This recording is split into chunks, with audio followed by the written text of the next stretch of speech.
Live from WRAL News Headquarters in Raleigh, your number one source for local news. WRAL News, coverage you can count on. When you step out the door, you'll notice it's a lot warmer and it's a little damp in some places too. We'll talk about our rain chances for today and the rest of the week.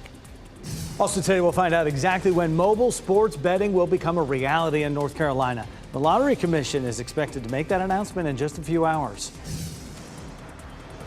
And this winter, we have seen a rise in RSV, COVID, and flu cases. And today, we will learn from the state if things are improving. Just ahead, we're breaking down the latest data. Donald Trump's path to the Republican nomination is growing clearer after a decisive win in New Hampshire.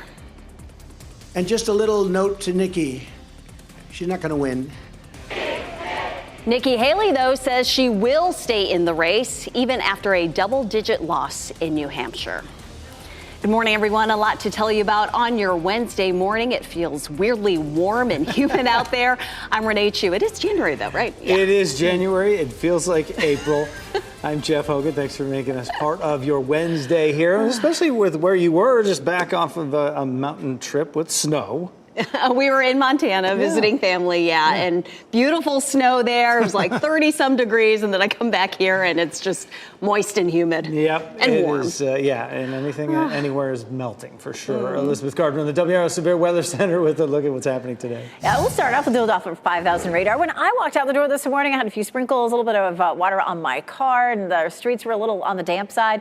We're really not seeing much rain at all. It's not even enough to really bother with a raincoat or an umbrella. We'll zoom in here at our northeastern counties from Enfield to Roanoke Rapids to Norlina to Henderson. We're seeing just a little bit of light patchy rain, but that's going to be on its way out, and we're just not going to see much more of that today. We have a little band that kind of sneaks into our northern counties around 10 or 11 o'clock this morning. We may even see a few holes in the clouds, a few thin spots with some sunshine trying to peek through, but our chances for rain today, really minimal. We take a look at downtown Raleigh, though, and you can see where that shower rolled through a little bit earlier. The sidewalk is a little damp, and so is Jones Street right outside of the North Carolina Museum of Natural Sciences. 47 is our temperature, so that's much warmer than yesterday. 50 in Fayetteville, 52 Clinton, 47 Rocky Mount, and in Southern Pines. Our temperatures are 10 to almost 20 degrees warmer than this time yesterday. At lunchtime, we'll be near 60, and we'll see highs in the mid to upper 60s this afternoon. Tomorrow, we'll see 70s. We'll see that again on looking at that Thursday and Friday, but we see an increasing chance of rain as we get into the weekend. I'll show you when it looks wettest. Coming up, Brian. Elizabeth, all new at 6:02, getting reports of some sort of an incident on Pool Road at the 440 interchange in East Raleigh. Raleigh 911 has it dispatched as a road hazard. I am seeing some delay showing up on the sensors there, so I hope to have some more information for you in a few minutes. Up in Henderson, we're also tracking a road closure. Andrews Avenue, or NC39, is closed at Clark Street. Apparently, it is related to a crash, and DOT says that section is not going to be open until early in the afternoon, so expect a detour there near downtown Henderson. Brian, thank you. Police cleared a scene on Six Forks Road in Midtown Raleigh just hours ago after a person was hurt in a stabbing. So this happened near the intersection of Industrial Drive around 9 last night. At least a dozen Raleigh police officers were there until the early hours of the morning. They made an arrest outside the Torchy's Tacos in the Midtown East Plaza. Streets in the area were blocked off while police investigated. The person who was stabbed has serious injuries, and we're working to find out the name of the person who was arrested. Happening today, a moment sports fans across North Carolina have been waiting for. We will learn exactly when the first mobile sports bets will be allowed in the state. WRAL's Kelsey Coffey is at PNC Arena this morning. Bettors could be placing those wagers on their mobile phones in weeks, right? Jeff, that's exactly right. This is the moment that a lot of North Carolina sports fans have been waiting for, and Canes fans specifically. Well, you guys should get ready because they already have a partnership with a sports betting company. Plans for legal sports betting in North Carolina have already been in the works, but today the state's Lottery Commission will decide what day people can actually start doing it. The commission says mobile sports betting will launch before in-person sports betting, and some of you football fans are trying to get those bets in before the end of the NFL season. Well, bad news there. It seems like mobile sports betting will not be legal in North Carolina until after the Super Bowl, but it is expected to be legal by March Madness. Kelsey Coffey, WRAL News, live in Raleigh. Trump is declaring the race for the Republican presidential nomination over after his win in New Hampshire. He won with about 54% of the vote. Nikki Haley says she will stay in the race, and she's turning her focus to South Carolina, the state where she used to be governor. With his win, Trump becomes the first Republican candidate to sweep contested races in Iowa and New Hampshire since the states began leading the map in 1976. In his victory speech, Trump blasted Haley. And just a little note to Nikki. She's not going to win. She's not going to win. But if she did, she would be under investigation by those people in 15 minutes. New Hampshire is first in the nation. It is not the last in the nation. NBC News exit polling shows Haley did well among independents in New Hampshire. The South Carolina primary is set for February 24th. President Biden won the Democratic primary in New Hampshire despite not being on the ballot. Biden won as a write-in candidate over 21 candidates who were listed. New Hampshire's primary is not officially sanctioned by the Democratic Party, which is why Biden wasn't listed. The win is purely symbolic, as the state will not send any nominating delegates to the Democratic convention. And happening right now in the WRAL Live Center, we're following some breaking news out of Russia this morning. A Russian military plane carrying 74 people has crashed in Russia near the border of Ukraine. This video circulating around social media right now showing that plane go down, and then you see a huge ball of fire. 65 of those on board were Ukrainian servicemen. They were heading to a prisoner swap. We've also learned there were 6 crew members and 3 others on board. The cause of this crash is not yet known, and Russia is not commenting on this quite yet. But I do have this update just about 6 minutes ago. Ukraine now claiming the plane was carrying missiles. We're going to stay on top of this and bring you the latest from the Live Center. Michelle, thanks. The number of people being admitted to Triangle hospitals for respiratory illnesses is going down, and that's a reverse of the trend we've been seeing throughout the holiday season. WRAL's Laura Levine is live at UNC Rex Hospital this morning. Laura, today we will get an update about the number of flu, RSV, and other respiratory illness cases today. Renee, good morning. Today we will learn how many people are fighting respiratory illnesses across the state. We checked in with those area hospitals like UNC Health behind me here, and we did learn that fewer people are being sent to hospitals like this for respiratory illnesses. Take a look here. As of yesterday, Duke Health still had 45 COVID patients, the same number as 2 weeks ago. But flu hospitalizations went down 67%, with 21 patients now being treated. UNC Health saw decreases across all 3 respiratory illnesses. The biggest was in flu, with a 70% drop in cases and only 8 patients at the start of this week. WigMed only reported a slight increase in RSV cases, with just 2 additional patients hospitalized over the past 2 weeks. However, Monday was the highest for flu cases in a single day within the past week. We're talking about 60 positive flu tests, and the highest day for COVID tests within the past week was last Friday with 70. So we will learn more on a more broader scale across the state how these cases are looking when that data is released later this afternoon. Laura Levine, WRAL News. We're live in Raleigh. A new report out this morning shows the American Lung Association is calling out the Biden administration for dragging its feet on a proposed ban on menthol cigarettes and cigars. The association's annual State of Tobacco Control report is out today. It says failing to finalize the menthol ban will result in more death and disease, especially among black smokers. The FDA sent final rules on the issue to the White House for review in October. A timetable for the final menthol rules released last month indicates it would be decided in March. The American Lung Association gave North Carolina low marks in the report. The state scored Fs in funding for state tobacco prevention programs, strength of smoke-free workplace laws, level of state tobacco taxes, and ending the sale of all flavored tobacco products. The CEO of Alaska Airlines is sharing his thoughts as the fleet of Boeing MAX 737s remains grounded.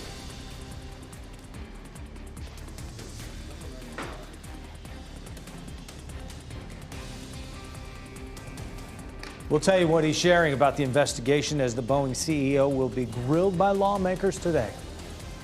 More than 200 sea turtles are recovering in North Carolina after a dramatic plunge in temperatures almost killed them. One NC State professor says this is a problem that's becoming even more concerning.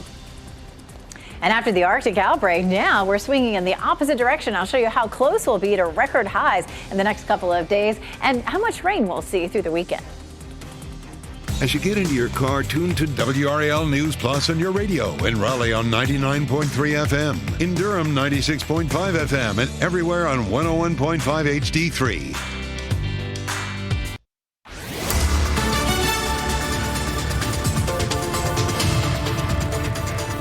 612, taking a look at Dual Doppler 5000 radar. We've had a couple of light showers out there this morning. Most of that is really starting to fizzle out now. You can see this last little bit of rain moving into Halifax County toward Roanoke Rapids is just fizzling out. It's a little damp in a few spots around the triangle, but nothing that's going to cause you any real problems.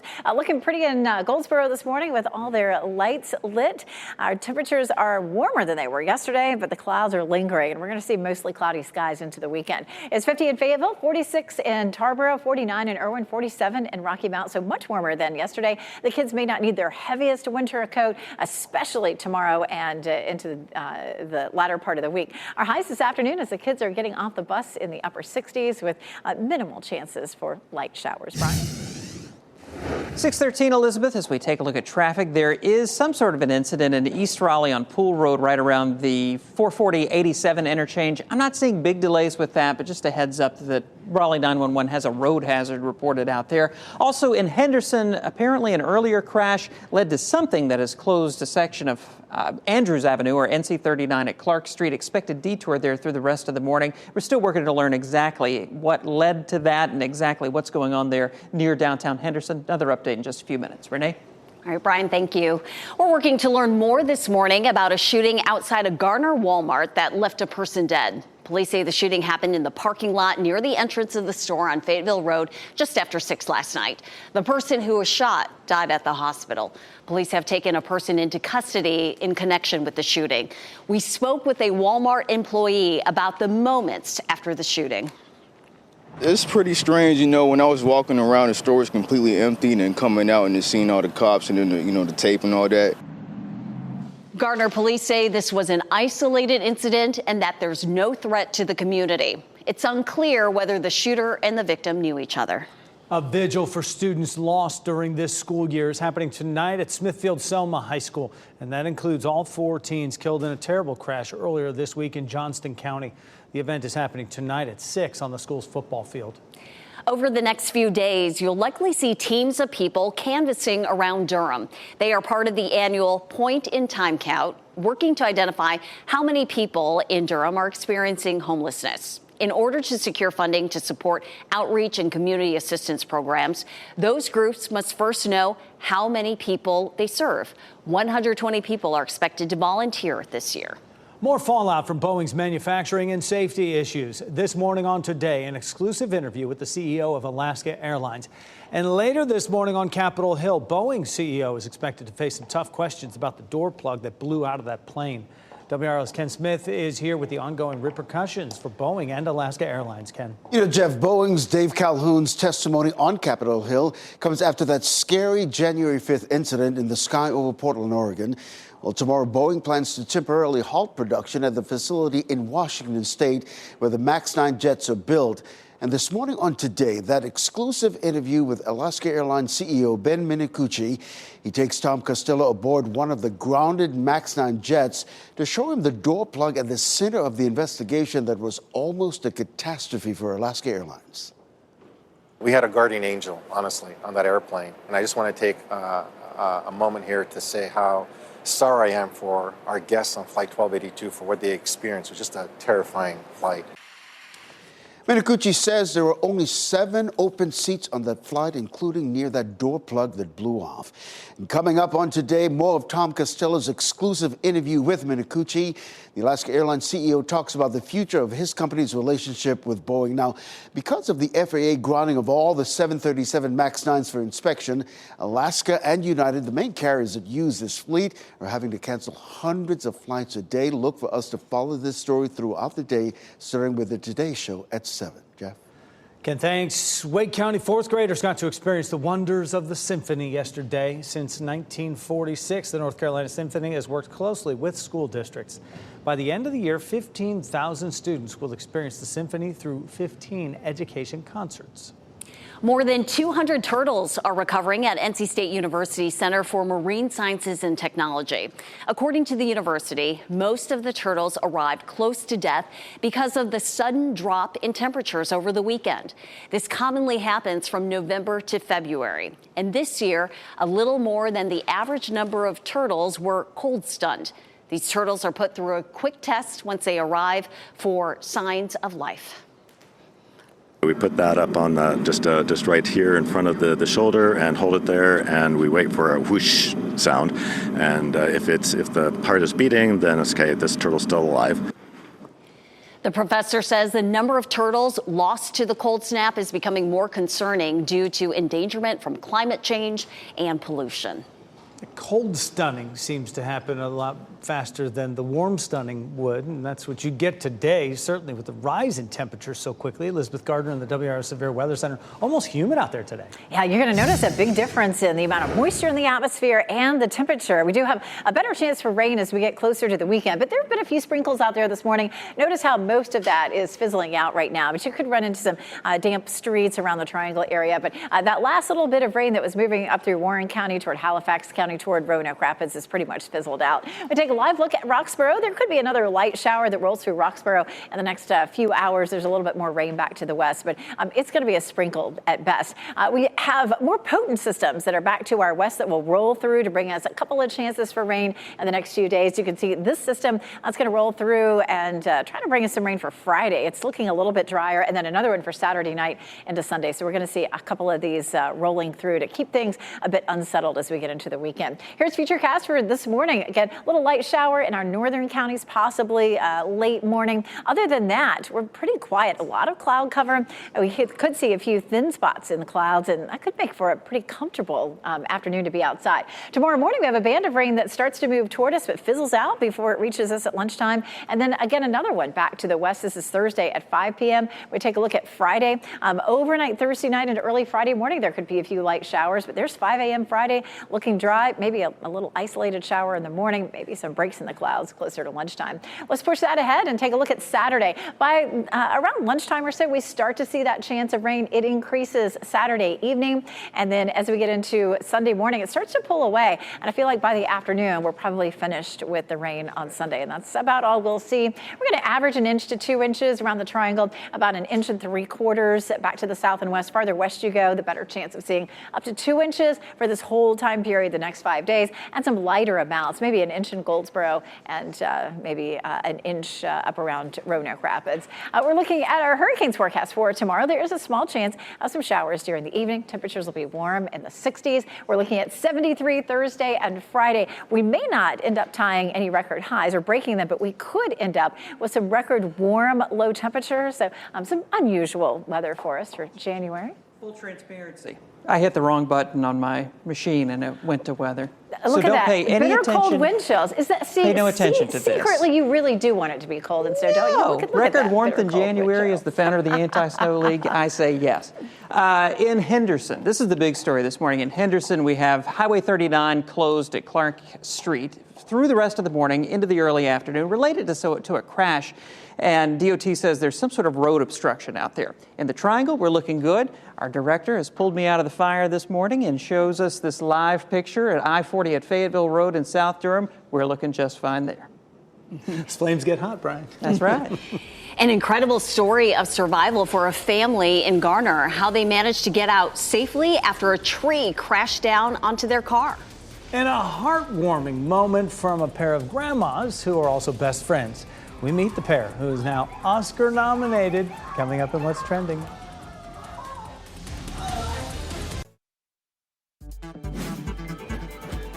This What's Trending report, sponsored by Rug & Home.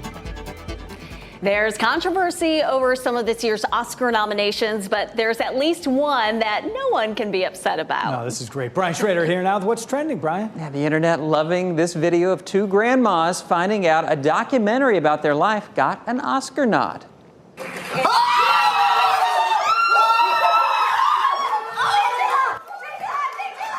Their grandson made a film about their lives, and it was nominated for Best Documentary Short. These ladies live together, and they are best friends. Yeah, Taiwanese grandmas who are best friends. They live together, like you said, Brian. Combined age 189 years old between the two. They wanted to, grandson wanted to make a multi-generational short movie, and it's about them. Chose them, and who can't love that? That's great. Oh, really, I just want to hug them. Yeah. Hopefully they win. Billy Joel is putting out some new music for the first time in 17 years. Joel posted this teaser video to social media for his new single called Time to Turn the Lights Back On. It comes out February 1st, and it is his first new song since All My Life was released in 2007. Yeah, the original Piano Man is back at the piano, and in the teaser video, you just hear this simple chord progression, but you know it's going to be a hit if he's there playing the piano once again. The lights go out on Broadway. He's 74 years old. I know, which means you hear that? We've got 20 years left to enjoy him, right? At least, right? He still has hits in him. He's got it. Brian, thank you. Dinosaurs will soon roam the Earth again on the big screen, at least. According to The Hollywood Reporter, Universal Pictures is developing an all-new Jurassic World movie. The outlet is reporting the movie may possibly be released as early as next year. It's not clear who will direct the film, but the script is reportedly being written by the same man who wrote the first two Jurassic Park movies. Steven Spielberg is reportedly going to serve as executive producer. This Sunday, we find out who is going to the Super Bowl. It all starts with the AFC Championship game. Kansas City Chiefs take on the Baltimore Ravens Sunday, 3 o'clock. And after that on Fox 50, Jeff, the NFC Championship game, the Detroit Lions on the road taking on the San Francisco 49ers. Kickoff is at 6:30 Sunday on Fox 50. That triple punch of flu, RSV, and COVID cases have dominated local hospitals, and today we're going to learn if that trend is finally declining. Just ahead, I'll let you know what we've learned from area hospitals so far. And take a live look at Apex. A little bit of light patchy rain overnight left a little sheen of moisture on the roads. We're not likely to see much of that until we get closer to the weekend. I'll walk you through the timeline for rain coming our way. Raleigh Police is working to improve safety downtown. This is a live look at the Fayetteville Street from Jimmy V. Cam and how the chief says her department is addressing the concerns.